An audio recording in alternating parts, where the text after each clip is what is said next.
Look at all the press that you attract. Do you believe this? That's very impressive. I guess they are not after me. Huh? I hope not. You're lucky. Thank you very much. Today it's my honor to welcome President Niinistö of Finland to the White House. And Mr. President, it's wonderful to host you once again in Washington. We've gotten to know each other over the last period of time, and it's been a great experience. The President and I have just concluded very productive discussions on a number of exciting opportunities for our two nations. Before going further, I want to express our deep condolences over the horrific stabbing attack that took place yesterday at a college in Finland. America is praying for the victims and their families, and we send our unwavering love and support. Thank you.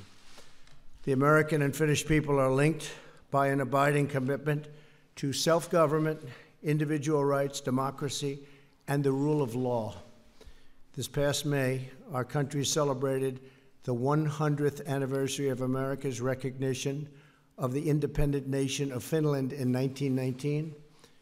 As President Wilson wrote at the time, our recognition was prompted by the sympathies for a cause similar to that which caused our own Declaration of Independence in 1776. A century after we established diplomatic relations, the United States and Finland remain united by those same cherished values.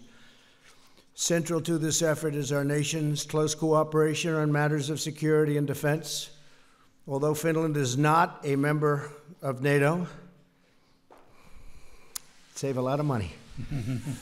Finland participates in many NATO missions and exercises, and I'm pleased that Finland is substantially increasing its military budget. America and Finland are also working together to advance stability, freedom of navigation, and respect for national sovereignty in the Arctic. Both of our nations are committed to a secure Arctic region free from external intrusion, interference, and coercion. Simply put, we believe that the affairs of the Arctic should be governed by the actual nations of the Arctic. And as you know, there are other people coming into the Arctic, and we don't like it. And we can't let it happen, and we won't let it happen. The United States and Finland are likewise partnering to ensure the security of 5G networks. It is critical that we use safe and trustworthy technology providers, components, and supply chains. We welcome the establishment of the OROS Innovation Center in Finland. Qualcomm has done a fantastic job with that. This innovation center will greatly expand American and Finnish businesses and cooperation in 5G. We're also glad that the Finnish company Nokia, it's a great company, a global leader in 5G technology, is developing its cutting-edge products right here in the United States at Bell Labs in New Jersey. Across the United States, foreign direct investment from Finland totals over $10 billion. Each year, Finnish-owned companies invest more than $120 million in research and development in America and expand our exports by more than $1 billion. Just today, Finnish Nokian Tires opened a new manufacturing plant in Dayton, Tennessee, a $360 million investment that is creating hundreds of brand new, beautiful jobs for a great state, Tennessee. We love Tennessee, so they made a wise choice. You never lose when you go to Tennessee. I encourage other Finnish companies to increase their investments in the United States.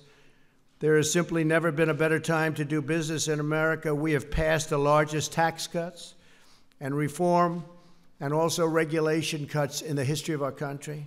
We slashed business tax, and we're fueling job growth through our record-setting campaign to abolish all of those really terrible, unnecessary regulations. We have plenty of regulations, but many of them we didn't need. We got rid of them. The American economy is booming. Wages are rising, incomes are soaring, and unemployment has hit its lowest level in more than half a century. We want Finnish companies to join in America's extraordinary economic revival. So many countries are coming in. It's the hot place. We have the hottest economy in the world, and it's the hot place to be. They all want to be here. The President and I are also working on a way to improve international trade based on the principle of fairness and, my favorite word, reciprocity. I hope that Finland, which now holds the rotating presidency of the EU Council, will support our efforts to achieve a mutually beneficial agreement with the European Union. We're going to have to start doing something with the European Union because they have not been treating this country right for many, many years, and they know it, and I tell them, and they know it. America's trade deficit with the EU has been averaging $160 billion a year for many, many years. Achieving more balanced and robust trade flows would greatly benefit both Finland and the United States. We also appreciate Finland's strong partnership in combating predatory trade practices worldwide, including the theft of intellectual property. From trade to security, from travel to commerce, we are immensely grateful for our close and deeply valued friendship with the people of Finland, great people. And we're now working on a deal to sell a large number of airplanes, fighter jets, hopefully to Finland, see how that works out. But we make the greatest jets in the world. We make the greatest missiles and military equipment anywhere in the world. Nobody's even close. Mr. President, I want to thank you again for visiting the White House. The history of our two nations is a profound testament to the importance of our independence and resolve to defend it. I look forward to continuing to work alongside of you as we safeguard our precious sovereignty and build a bright future of hope, harmony, and peace for the American and Finnish people. And thank you very much for being with us at the White House and the Oval Office. We had a very special number of hours. Appreciate it very much. Thank you, sir. Thank you, Mr. President. First of all, I will deliver your condolences to Please. Finnish people. They do appreciate that. Thank you. Ladies and gentlemen, before meeting, I had some spare time, so I visited a couple of museums here. Museum of American History, Museum of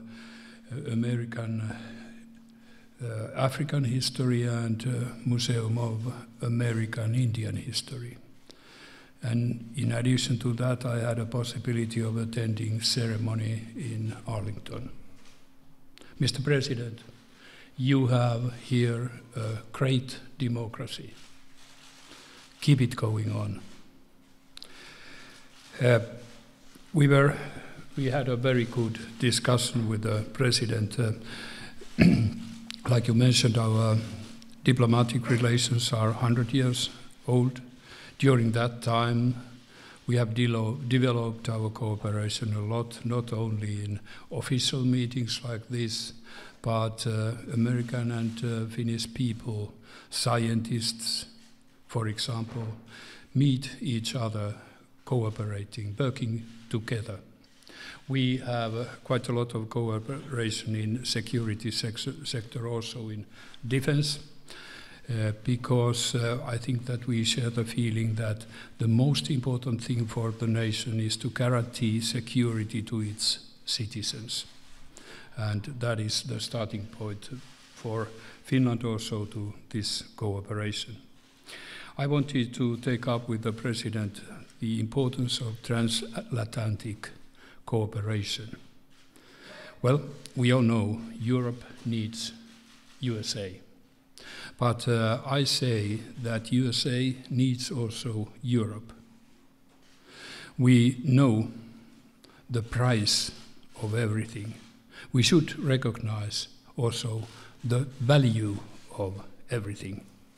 We share the same values, democracy, human rights, rule-based order, and in that we are very similar. Europe has, in a way, awakened during the couple last years to understand also more about security point of view. And I just want to tell you that, in my opinion, the stronger Europe we have, the stronger partner you have. The Arctic area, you know, Finland is in very north, is becoming more and more interesting, like the President said. We both, alongside with 6 countries form the Arctic Council. And we are working heavily. There are surely possibilities, like we have heard, the maritime routes are being opened. Maybe there are also resources, but there are huge risks. One of them is that we should keep the low tension we are used to have there. And that is what we have been discussing, and I do appreciate President's position to emphasize that it is not a place for military. But even greater challenge is the environment. And I'm very glad that we started to talk 2 years ago in this very house about black coal. It is not maybe the worst which causes climate problems, but it is, everybody can understand that if black comes down to ice and snow, when the sun meets it, it melts down. And melting of sea ice in Arctic is very crucial. I used to say that if we lose the Arctic, we lose the globe. We add a couple of words, very important ones, on arms control. Some of us remember the worst years of Cold War in 1960s. There was no agreement at all, just Cold War. We can't let the situation return, no agreement at all about arms control. And that is why it is important to try to negotiate new agreements and to continue the New START agreement. That would be a good new start for international cooperation on that. To end up with, you, Mr. President, referred to 5G issues, ICT as a whole. We are very proud to have the excellence of Center of Excellence of Hybrid in Helsinki. USA has been very helpful in that. Very many countries are working there together to fight against the future danger of hybrid warfare. What comes to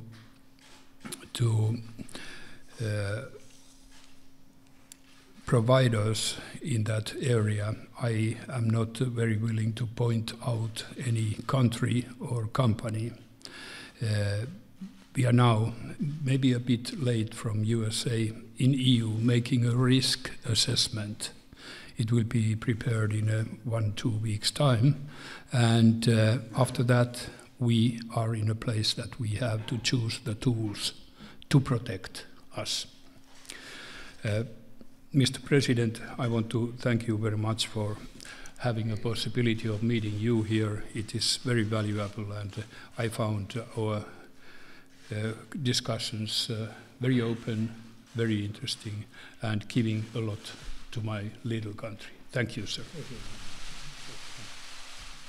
Before we take questions, something happened that's been going on for many decades, and we came to a conclusion. Could I ask Ambassador Pence to just come up for 1 second and explain the importance of what just took place? Because this has been going on for many, many years. And this is Ambassador Pence, no relationship to our great Vice President. Hard to believe. Nobody believes that, but that's true. That was one. Right? But I have been introduced as his father, his brother, his cousin, his uncle. We are friends. Good afternoon.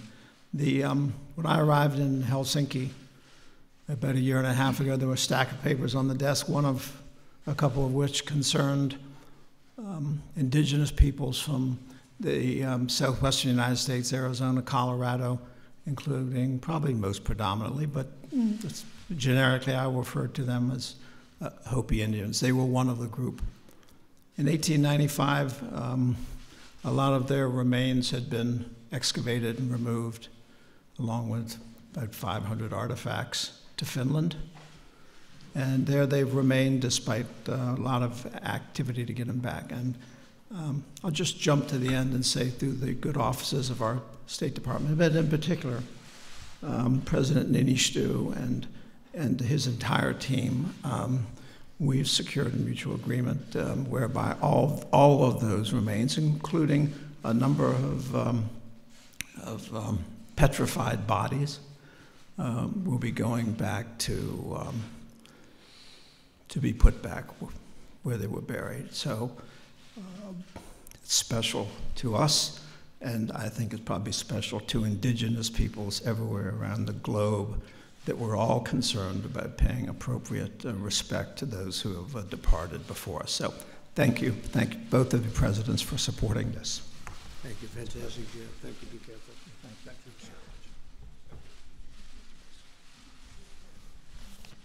Thank you. That's a great job, Mr. Ambassador. That's been going on for many, many decades. So I just want to thank you. Outstanding. John Roberts. Mr. President, thank you. President Niinistö. If I could, sir, I've got two pertinent questions to ask you. Maybe I could ask them separately to get a fresh answer out of each one. The three House committees that are looking into the impeachment inquiry gave notice today that they will be sending a subpoena to the White House for documents and other materials. Will you cooperate with those subpoenas? Well, I always cooperate. This is a hoax. This is the greatest hoax. This is just a continuation of what's been playing out, John, for the last, since my election, I would say, if you want, and probably we'll find out soon, but probably even before my election. This is a fraudulent crime on the American people, but we'll work together with Shifty Shift and Pelosi and all of them, and we'll see what happens, because we did absolutely, I had a great call with the president of Ukraine. It was 100%. You have the transcript. And then Schiff went up and he got, as the chairman of the committee, got up and related a call that didn't take place. He made up the language. Hard to believe. Nobody's ever seen this. I think he had some kind of a mental breakdown. But he went up to the microphone and he read a statement from the President of the United States as if I were on the call. Because what happened is when he looked at the sheet, which was an exact transcript of my call, done by very talented people that do this, exact, word for word, he said, wow, he didn't do anything wrong. So he made it up. He went up to a microphone and in front of the American people and in Congress, he went out and he gave a whole presentation of words that the President of the United States never said. It has to be a criminal act. It has to be. And he should resign. And some people even say it was treason. But it was a very sad thing. Just so you know, the call was perfect, the real call, the call I made. Many people were on the line. I knew that because usually when I speak to foreign country leaders, you can name any one of them, but when I speak on the phone, I know that we have many people listening from various intelligence agencies. My knowledge, I know all about it. And so this isn't something like, oh, gee, I'm on the line, let's talk about a big secret. This is many people on the line. I don't even know how many. We'll find out, I guess. But many people, Mike Pompeo was on the line, didn't say anything. He just, because they listen for both knowledge and for security reasons and for lots of reasons. But the president of Ukraine at the United Nations the other day, and previous to that, he announced through his spokesperson, said there was absolutely no pressure put on him. There was no quid pro quo at all. And if you look at this whistleblowers, which I have a lot of respect for whistleblowers, but only when they're real, his report of the phone call was totally different than the fact. But what got them was they never thought I was going to release the call, because I don't like doing that. I don't want to do it. I hope I don't have to do it again. Release phone calls to foreign dignitaries, to foreign leaders. I don't want to do that, John. I don't want to do it again. But I did it with the permission of the Ukrainian government. We got permission. We called up their representatives and asked them, would it be okay? Otherwise, I couldn't have done it. And if I wouldn't have done it, I would have been exposed to a lie. Because the whistleblower report, didn't he say 7 or 8 times I said quid pro quo? In other words, you're going to do this or you're not going to get money. Now, in all fairness, Biden said it, and he's on tape. In all fairness, you have at least 4 United States senators, Democrats, that said it. And they said it a lot stronger than even Schiff and his made-up story said it. Obama, when he was dealing with the president of Russia, not Putin, he said, hey, tell Vladimir I can do a lot more after the election. You remember that? You didn't make a big deal out of that. Everybody thought, oh, isn't that cute? Isn't that cute? My talk and my response, Lindsey Graham said, I never knew you were that nice. I can't believe you were that nice. He said that loud and clear. It was perfect. It was perfect. Not a thing wrong with it. To impeach a president over a fraud that was committed by other people that want to win an election in 2020, which they won't, is incredible. This is the greatest hoax. Now, it's gone on for a long time. We had the Mueller collusion delusion, okay? That went on for years. And that's finally done. No collusion, no obstruction, no nothing. It was a joke, and everyone knows it. And it was from the day one. Now, I get 3 days of peace, and I'm walking into the United Nations, going to meet with the biggest leaders in the world, and I hear about the word impeachment. I said, what did I do now? And it was about a beautiful conversation that I had. And just remember this, the Ukrainian new president, a fine man, said, I don't know what you're talking about. There was no pressure. And he said it a number of times. Okay, what's your second question? Well, you shouldn't be asking two questions. Well, you're going to want to answer. Do me a favor. Ask one of the I will, but I think you'll want, I think you'll want to answer this question. Ask sir. one of the Finnish presidents. And then can I come back to you? Because I think you'll want to answer We'll talk later, sure. Right. Well, it sounds like it might be a good question. Let me see if I like the question. Go ahead. Maybe for the first time in 3 years, I'll have a good question, and I'll love it. There is a report that came out just before you and President Niinistö walked out here that the whistleblower met with a staff member of Adam Schiff prior I to love the that complaint question. being filed. It shows that Schiff is a fraud. And I love that question. Thank you, John. So can I finish asking it? Yes, there's nothing to finish. So the whistleblower, according to this report, met with a member of Adam Schiff's staff. You've got it right there. You know it. I hate to say it's the New York Times. I can't believe they wrote it. Your response to the Maybe fact they're that, getting better. Your response to the fact that that happened and that Schiff may have learned some of what the whistleblower knew prior to the complaint. Well, I think it's a scandal that he knew before. I go a step further. I think he probably helped write it. Okay? That's what the word is. And I think it's, I give a lot of respect for the New York Times for putting it out. Just happened as I'm walking up here, they handed it to me. And I said to Mike, I said, whoa, that's something. That's big stuff. That's a big story. He knew long before, and he helped write it too. It's a scam. It's a scam. Just to finish on this, I appreciate it. I love that second question, by the way. Should have asked it first. But let me just tell you, the whole thing is a scam. The Mueller deal was a scam. The Russian collusion was a scam. You can ask Putin. Nobody's been rougher on Russia than Donald Trump, okay? Now, with that being said, it would be great to get along with Russia, and we will get along with Russia because it's smart. But nobody's been tougher on Russia than Donald Trump. Okay, ask one, please. Yes, President Niinistö, good to see you again. You had a conversation with President Trump about 5G and how Nokia, Finland's big company, could fill in that space. You also met with Chinese President Xi during the summer in which you renewed the ties of friendship between the two nations. Do you believe that countries, particularly Western countries, that put Huawei equipment in their 5G cores are at risk of national security? Thank you. Like I told already, in Europe the situation is maybe a bit different from that here, because the main company you mentioned is inside Europe, partly at least. What the European Union is now doing is making a risk assessment, asking each country what kind of experience, what you have seen and found out. And that will be, well, finished in week 2 or 2 weeks' time.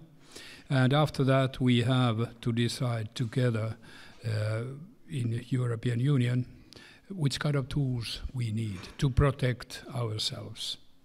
You referred to my discussions with the President Xi. We didn't talk about 5G while meeting.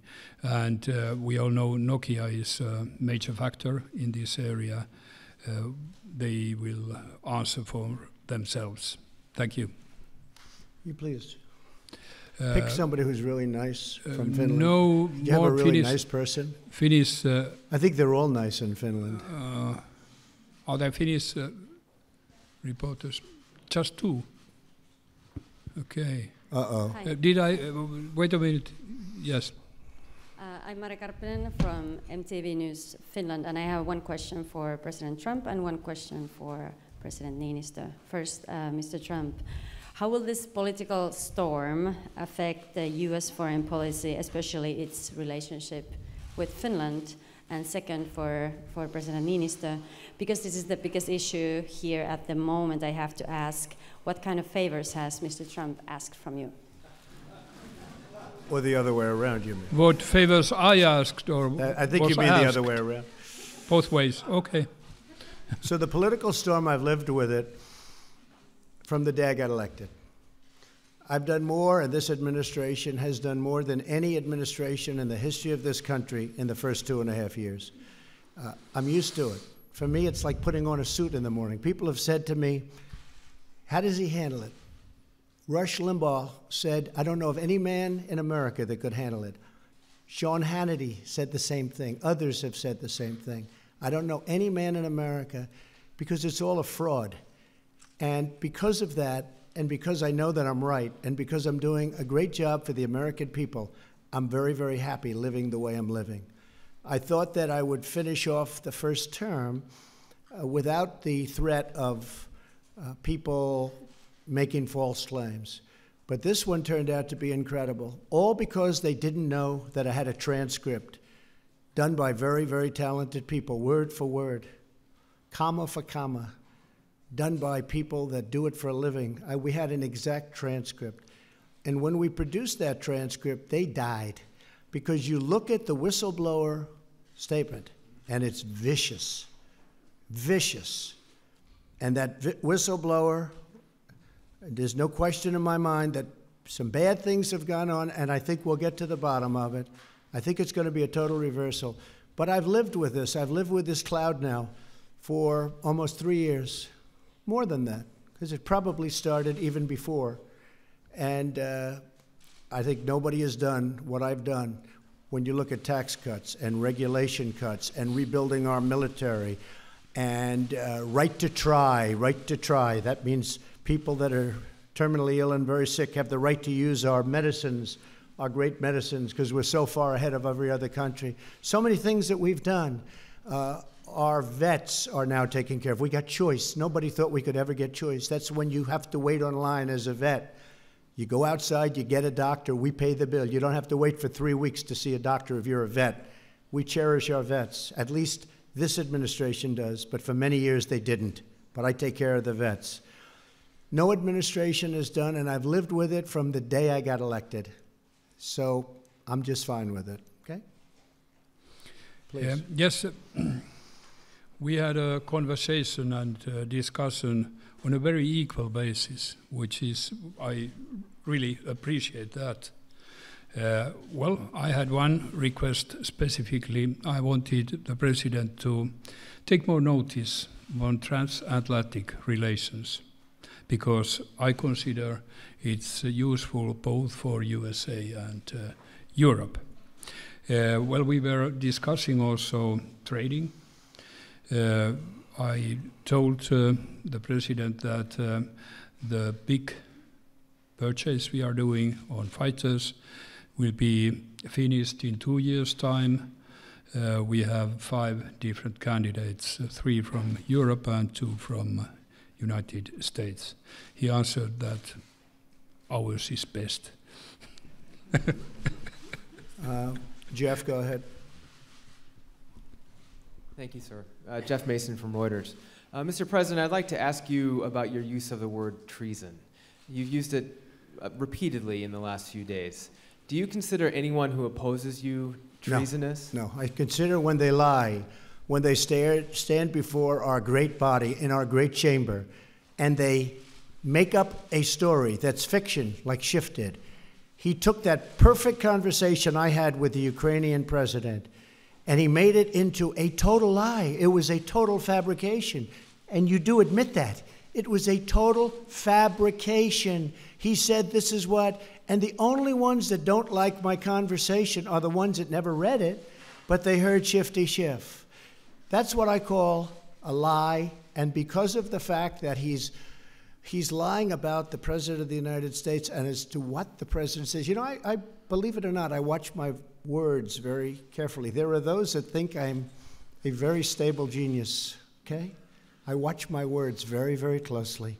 And to have somebody get up and to totally fabricate a conversation that I had with another leader and make it sound so bad, it was so evil. And now I see this that just came out minutes ago, where he met at a time that was impossible to have done unless there's corruption involved. And just so you know, we've been investigating on a personal basis through Rudy and others, lawyers, corruption in the 2016 election. We've been investigating corruption because I probably will, I was going to definitely, but I probably will be bringing a lot of litigation against a lot of people having to do with the corrupt investigation, having to do with the 2016 election. For example. And I have every right to do that because the way they've treated me and other people, they've destroyed people. They've destroyed their lives with a phony charge that never existed, and that was collusion, never existed. And you had 18 people that hated Donald Trump, and you had Bob Mueller that hated Donald Trump. And in the end, they couldn't find one damn thing. I could find it on you. They couldn't find one thing about Donald Trump having to do with collusion. This is after 2 years and spending $42 million. And I've been looking at that long and hard for a long period of time. How it started, why it started. It should never happen to another president, ever. But I've been talking about it from the standpoint of bringing a major lawsuit, and I've been talking about it for a long time. We've been investigating the corruption having to do with what they did to my people. They destroyed many people. They came down to Washington to do a great job, and they left home. They left Washington dark. They were dark. They came down here, I say bright-eyed and bushy-tailed. They wanted to do a great job for the people. They wanted to do a great job. We won the election. And then they get served with subpoenas, all these subpoenas. Now look at Nancy Pelosi. Nancy Pelosi hands out subpoenas like, you know, she has to approve it. She hands out subpoenas like they're cookies. You want a subpoena? Here you go, take them, like they're cookies. Paul Ryan would never give anybody a subpoena. He wouldn't give them when Mark Meadows went in to talk. He wouldn't give them when Jim Jordan went in, when Devin Nunes. He would go in and they'd see Paul. I'm not saying wrong or right, but Paul Ryan, no, let's talk about it. That's a big thing to give a subpoena. Let's talk about it. 2 weeks later, they're still talking. They wanted subpoenas to investigate the corrupt Democrats and the corrupt people on the other side. Paul Ryan would not give subpoenas. Nancy Pelosi, here you go, take it. Who wants a subpoena? Every day you get subpoenas. And Paul Ryan was actually right, probably, because they should never, ever allow a thing like this to happen to our country again. Thank you very much, please. Mr. President, can you just make clear right here, what do you or what did you want President Zelensky to do with regard to Joe and Hunter Biden? If you look at what he said, okay, and he brought it up. I think he brought up the name Rudy Giuliani. What I want is the following, and I've said this loud and clear. We have our ambassadors here. We have Mike Pence here. Why are we the only ones that give the big money to the Ukraine? We give money to Ukraine, and it's bothered me from day one, and you have plenty of people just here. I say, how come it's always the United States that gets ripped? Frankly, Ukraine, we want to help them. And I do like the new president. You know why I like him? Because he was honest. Because he said there was no pressure at all exerted on me, meaning him, by the President of the United States. He said it. By the way, that one sentence should stop this. But he said there was no pressure exerted. But you don't have to ask him. All you have to do is read the transcript, read the telephone call. But what I was having a problem with are two things. Number one, Ukraine is before him. for tremendous corruption. Tremendous. More than just about any country in the world. In fact, they're rated one of the most corrupt countries in the world. And I don't like giving money to a country that's that corrupt. Number two, You don't like giving money. excuse me, number two, I said the following, and I said this loud and clear to everybody. And in fact, Rob Portman backed me up, and there's nobody more honorable than Rob Portman of Ohio. Because he called up, please let the money go. I said, Rob, I hate being the country that's always giving money. When Ukraine helps Europe and the European countries far more than they help us. They're like a wall between Russia and Europe. They're like a wall. They're a big, wide, beautiful wall. And he said, you know what, but it's important. And in fact, he came out and he said that. That was my only reason. Because I don't like being the sucker country. We were the sucker country for years and years. We're not the sucker country anymore. But I gave the money because Rob Portman and others called me and asked. But I don't like to be the sucker. And European countries are helped far more than we are. And those countries should pay more to help Ukraine. Ask a question, please. Thank you, sir. What about Mr. Biden? What did you want about Biden? What did you want him to look into on Biden? Look, Biden and his son are stone cold crooked. And you know it. His son walks out with millions of dollars. The kid knows nothing. You know it, and so do we. Go ahead, ask a question. But the question, sir, was what did you want President Zelensky to do about Vice President Biden and his son, Hunter? Are you talking to me? Yeah, it was just a follow-up of what I just asked you, sir. Listen, you ready? We have the president of Finland. Ask him a question. I have one for him. I just wanted to follow up on the one that I asked you, which was, Did you hear what me? did you want Did you him hear to me? Yes, Ask sir. him a question. I will, but I've given you a long answer. Ask this gentleman a question. Don't be rude. No, sir, I don't want to be rude. I just wanted you to have a chance to answer the question that I asked I've you. answered everything. It's a whole hoax. And you know who's playing into the hoax? People like you and the fake news media that we have in this country. And I say in many cases, the corrupt media, because you're corrupt. Much of the media in this country is not just fake, it's corrupt. And you have some very fine people, too. Great journalists, great reporters. But to a large extent, it's corrupt and it's fake. Ask the president of Finland a question, please. Okay, I'll move on now. Mr. President, in your opening remarks, you said to President Trump that you had been to some museums today and that you respected the U.S. democracy and encouraged him to continue it. Are you concerned that that's not happening? And my second question to you, sir, is the WTO ruled today in favor of the United States, saying that the United States can now impose tariffs on European goods because of illegal subsidies against Airbus. It was a big win for the United States, right? It was. You never had wins with other presidents, did you? But we're having a lot of wins at the WTO this was since a I case became that president. started, I think, 10 or 15 years ago. Okay. But excuse me. Your wins are now because they think I don't like the WTO and they want to make sure I'm happy. Because all of those countries were ripping off the United States for many years. They know that I'm wise to it. We've had a lot of wins. This was a $7 billion win. Not bad. But I think the question is for me. So the question, sir, is if you're concerned that the president will impose those tariffs and the effect that that may have on the economy. Yes, first of all, when I referred to your democracy, I just wanted to tell that I'm impressed what American people have gained during these decades, hundreds of years, building up a very impressive democracy. So keep it going on. To WTO, I have a lot of respect to multilateralism and to international institutions. So WTO has given now a decision which is, well, quite tough with Europe. But I just say that the WTO has said its opinion, and that's that. And I just want to finish by saying it's an honor to be with the President of Finland. He's done a fantastic job, very popular, beloved over in Finland. The WTO has been much better to us since I've been president because they understand they can't get away with what they've been getting away with for so many years, which is ripping off the United States. And please remember the President's last remarks, that we are a great democracy. the United States is a great democracy. And I'm airing what I'm airing because we are, in fact, a democracy. And if the press were straight and honest and forthright and tough, we would be a far greater nation.